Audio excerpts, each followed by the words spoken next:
Ja, nič, Matjaž, a boš ti povedal, zakaj smo se zbrali zdaj mi na pisti šaleškega aerokluba, bom rekel, s 5 finalisti? Danes smo se zbrali, da pogledamo, kaj je mogoče zanimivega povedati o vsakem od teh 5 finalistov, ki so tukaj za nama, v približni dolžini 45 sekund. To se pravi, smo dali našim kolegicam in kolegom nalogo, da povejo čim več o avtomobilu v dolžini ene piste. Točno tako. In da je zdaj tu trenutek, da v bistvu povabimo naše bralce, gledalce, poslušalce, da glasujejo in se tudi seveda potegujejo za eno od v bistvu 5 nagrad. In obljubljamo, da je vseh 5 nagrad zelo zanimivih, zato počakajte do konca in seveda glasujte.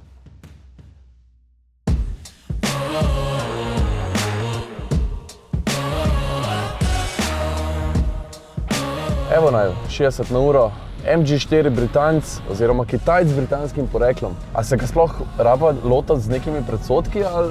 Ne, jaz mislim, da ne. Mislim, da smo ga vsi že toliko vozili, da vemo, da kar dosti drži obljube. 2 pogonska sklopa, 2 moči motorja, 2 bateriji. A lahko še jaz nekaj britanskega povem? Povej. Idealno je razporeditev teže, ima 850 kg do 850 kg zadnji, pa zadnji pogon seveda, pa le spodrezan volan. In zgleda sestavljen, tako kompletno. Kot da so si ga zamislili, postavili so ga na namensko platformo in to je to. In začne se pod 33.000 evri. Konča pa pod 40. Bremziva. Dobar je. To je to.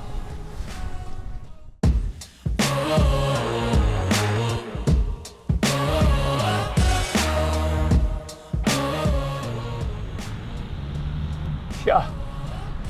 Tale CHR je zanimiv avto. Prva Toyota, pravzaprav, ki so jo v Toyoti naredili za evropske okus.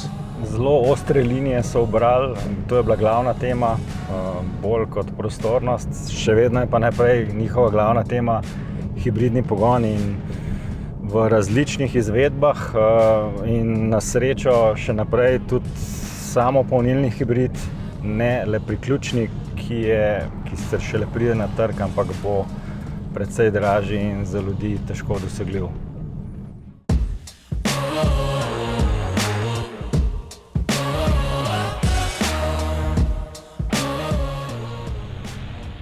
Če ti povem po pravici, sem razmišljal, da bi se vsi do zadnje, kajti prejšnja generacija Kone je bila prav zadnje, je bilo veliko zelo malo prostora, pa smo kar malo pogrešali. Zdaj je veliko, ne? Ja, zdaj se je izboljšal, ja. Tudi prtljažnik mislim, da je šel naprej, ne? Kaj pa oblika? Oblika je pa taka, ne? Zelo zanimiva, zelo, bom rekel, predvsem je zelo drugačen, futuristična, da je bil mogoče takrat, ko se ga recimo spomnim iz mojega otroštva, kakšni uniponi, akcenti tabrni, ne, torej. Pa predvsem bo avto viden na cesti, ne. Kaj pa v pogonih, ne, recimo, pogoni so, dizla vemo, da ni več, ne. Ja.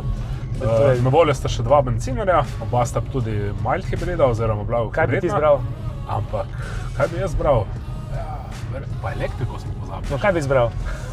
Zaenkrat še bencinarja. Jaz bi elektriko.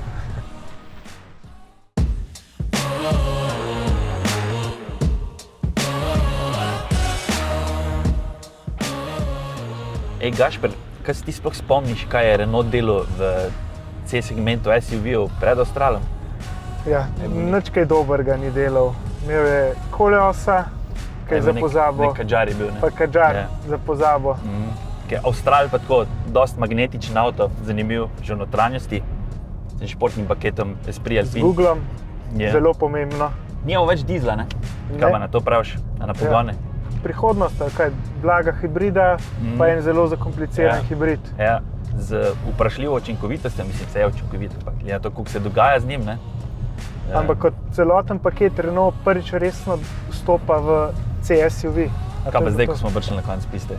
Ja, jaz imam še. Jaz imam še tudi.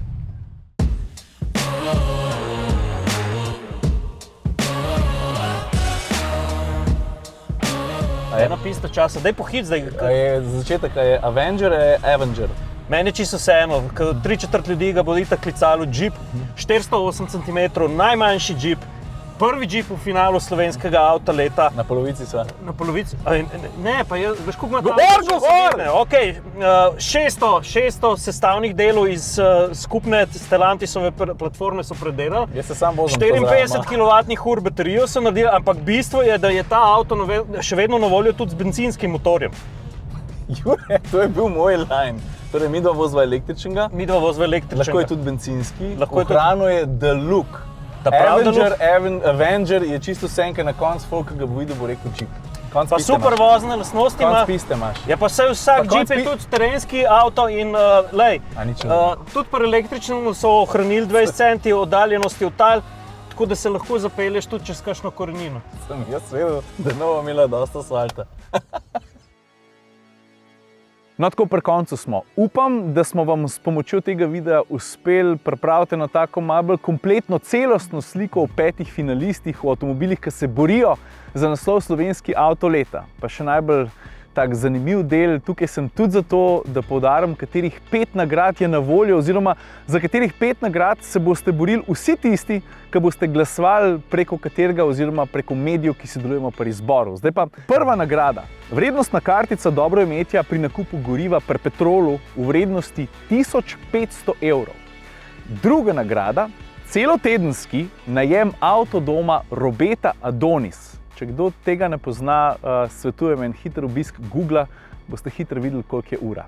Tretja nagrada, komplet vrhunskih zimskih pneumatik Goodyear Ultra Grip Performance Plus.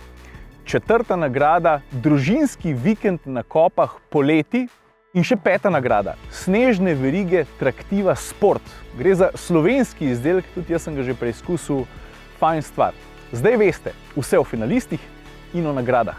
Se vidimo, ko se bo odvijalo finale, kjer bomo mediji izbrali slovenski avto leta z vašo pomočjo.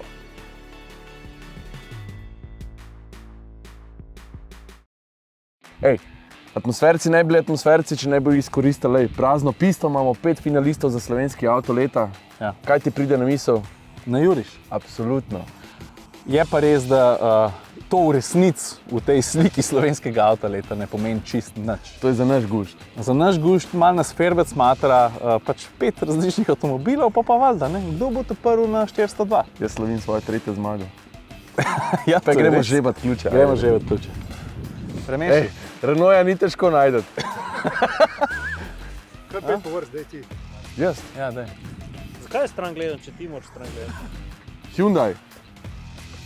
Jeep. Ne. MG. Toyota. Še. Austral, okej. Ajde, gremo, pojmo. Gas, palc gor. Slab štart. Ne no.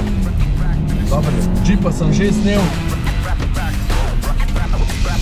Ajde, Jeep, kje si?